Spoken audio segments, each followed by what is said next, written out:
what you've seen down at the bottom, you see if you're annualizing the growth of the balance sheet, you're seeing a 3.1% annualized rate of expansion. So this would be kind of footing to, how much is, if the banks are expanding their balance sheets at 3.1%, it's kind of anchored to like GDP or economic activity.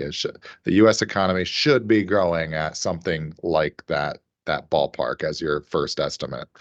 Um, and then you see of the individual line items, what are they allocating to? Where is that balance sheet expansion coming from? Now, if we were in a recession, in the worst case scenario, you would see balance sheet contraction from your banking system, which is um, very, very bad. You do not want to see that from a credit system standpoint, instability, type of framework.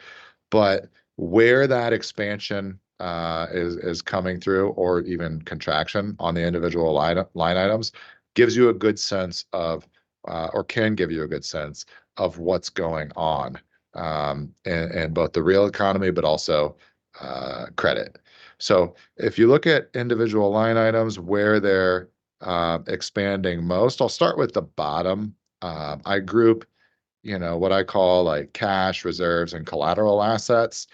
So I put treasuries in here, cash assets. These are the commercial banks' reserves that they hold at the Fed and use to settle with each other. Um, Fed funds sold in RRP, and then loans to other commercial banks.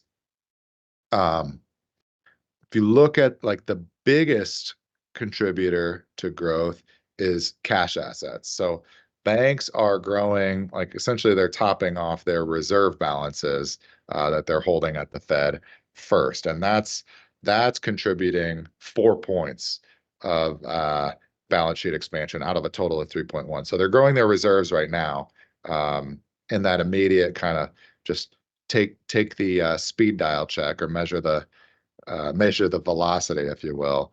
The banks are choosing to grow their reserves faster than they are the rate of growth of their actual uh, balance sheets in aggregate. So that tells you something first. It's like, all right, we want to make sure we have enough, dollar liquidity to meet at the Fed counterparty to meet all of the throughput going through the settlement that occurs between banks within the U.S. So that's first and foremost. That could be responding to an increased need for, like, if there's more activity, if people are processing more wires, right, for that run through interbank settlement, that could be consistent with banks wanting to hold more reserves, right? Because if there's more throughput and all else equal, you don't increase your reserves. If you get hit with outbound liquidity requests, well, that could drain your reserves too fast, right? So it could be responding to a pickup in um,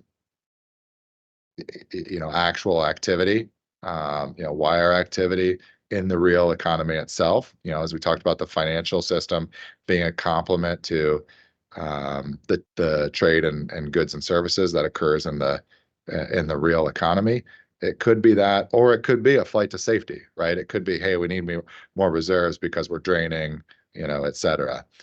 So it could be either one of those two, but if it were if it were the latter, like a risk situation, you would expect it to show up in things like the repo market, like eventually, um, things like that we saw in Q3 of 2019 that would tell you it was, that latter situation, which is not a, positive economic story.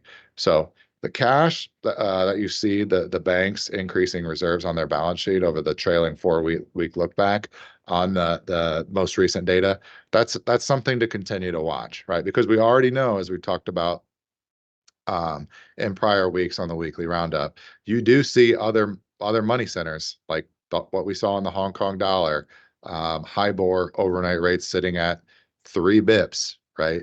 That's 3 bips on their essentially dollar pegged currencies reserves.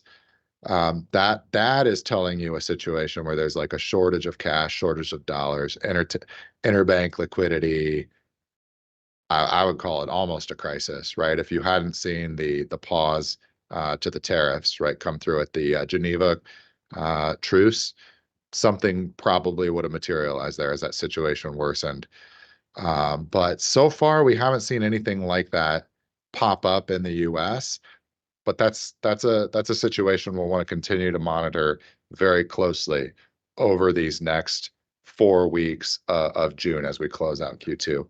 My base case is I think it's actually a situation where the U.S. consumer um, will continue to appeal or to spend, to consume, all of the above. I do not see the case for um, a real recession right now, and the data I'm looking at. That could be wrong, and we could evolve the other way very quickly. We're going to find out here in the next 1 to 2 quarters. But right now, I think it's actually the opposite. This is looking like a more resilient U.S. economy.